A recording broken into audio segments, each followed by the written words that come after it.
ಕಲಬುರಗಿ ನಗರದ ವೀರಶೈವ ಕಲ್ಯಾಣ ಮಂಟಪದ ಎದುರು ದಿಲೀಪ್ ಆರ್ ಪಾಟೀಲ್ ನೇತೃತ್ವದಲ್ಲಿ ಜಿಲ್ಲೆಯ ಸ್ವಾಭಿಮಾನಿ ಕುರುಬರ ಬೃಹತ್ ಪ್ರತಿಭಟನೆ ನಡೆಯಿತು. ಕುರುಬ ಸಮಾಜದ ಮೇಲೆ ನಿರಂತರವಾಗಿ ಆಗುತ್ತಿರುವ ದೌರ್ಜನ್ಯವನ್ನು ಖಂಡಿಸಿ ನಗರದ ಜಗತ್ ವೃತ್ತದಲ್ಲಿ ಪ್ರತಿಭಟನೆ ನಡೆಸಿದರು. ಇದೇ ವೇಳೆ ಮಾತನಾಡಿದ ಬಿಜೆಪಿ ಅಭ್ಯರ್ಥಿ ಉಮೇಶ್ ಜಾಧವ್, ಕುರುಬ ಸಮಾಜದ ಮೇಲೆ ಆಗುತ್ತಿರುವ ದೌರ್ಜನ್ಯದ ಬಗ್ಗೆ ನಮಗೂ ಬೇಸರವಿದೆ. ಕುರುಬ ಜನಾಂಗವನ್ನು ಎಸ್ಟಿಗೆ ಸೇರಿಸುವ ಕುರಿತು ಮೊಟ್ಟ ಮೊದಲ ಬಾರಿಗೆ ಸುಮಾರು 7 ನಿಮಿಷಗಳ ಕಾಲ ಲೋಕಸಭೆಯಲ್ಲಿ ಧ್ವನಿ ಎತ್ತುವ ಮೂಲಕ ನಿರಂತರವಾಗಿ ನನ್ನ ಪ್ರಯತ್ನ ಮಾಡುತ್ತಿದ್ದೇನೆ ಎಂದರು.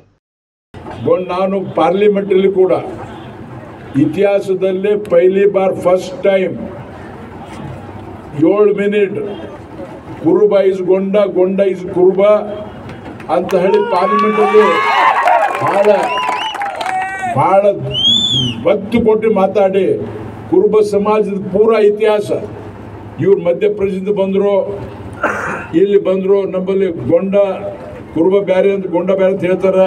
ಕುರುಬ ಬೇರೆ ಅಲ್ಲ, ಗೊಂಡ ಬೇರೆ ಅಲ್ಲ, ಇವ್ರಿಗೆ ಕೊಡ್ಬೇಕಂತೇಳಿ ಎಲ್ಲ ಆದೇಶಗಳು 20 ವರ್ಷದ ಏನೇನಾಗಿದೆ ಪೂರ್ತಿ ಡೆವಲಪ್ಮೆಂಟ್ ನಾನು ಪಾರ್ಲಿಮೆಂಟ್ನಲ್ಲಿ ಮಾತಾಡಿ, ಅದು ನಮ್ಮ ಅರ್ಜುನ್ ಮುಂಡಾ ಅವರು, ಅಮಿತ್ ಶಾ ಅವರು ಇದ್ರು, ಅದನ್ನು ನೋಡಿ ಅದನ್ನು ಮತ್ತೊಮ್ಮೆ ಟೆಕ್ನಿಕಲಿ ಕ್ಲಿಯರ್ ಮಾಡ್ತೀನಿ ಅಂತೇಳಿ ಕೂಡ ಆಶ್ವಾಸನೆ ಕೊಟ್ಟಿದ್ದಾರೆ. ಬಂಧುಗಳೇ, ಈ ಕಾಂಗ್ರೆಸ್ದವರು ಡೆಲ್ಲಿಯಲ್ಲಿ ಕಾಂಗ್ರೆಸ್ ಸರ್ಕಾರ ಇನ್ನೂ ಮತ್ತೊಮ್ಮೆ ಬರಲ್ಲ. 25-30 ವರ್ಷ ಆದರೂ ಕಾಂಗ್ರೆಸ್ ನಿರ್ನಾಮ ಆಗಿ ಹೋಗ್ತಾ ಇದೆ.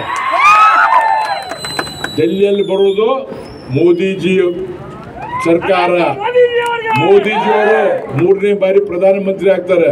ನಿಮ್ಮ ಮ್ಯಾಟ್ರ್ ಈಗಾಗಲೇ ನಮ್ಮ ಭಗವಂತ ಖೂಬಾ ಅವರು, ನಾವು, ನಮ್ಮ ಬೀದರ್ MLC ನಮ್ಮ ಇವರು ಮಲ್ಕಾಪುರಿ ಅವರು ಮತ್ತು ಬಂಡೆಪ್ಪ ಕಾಶಂಪುರ್ ಅವರು, ನಾವೆಲ್ಲರೂ ಕಲ್ತು ಭಾಳ ಸಲ ನಾವು ಭೇಟಿಯಾಗಿವಿ.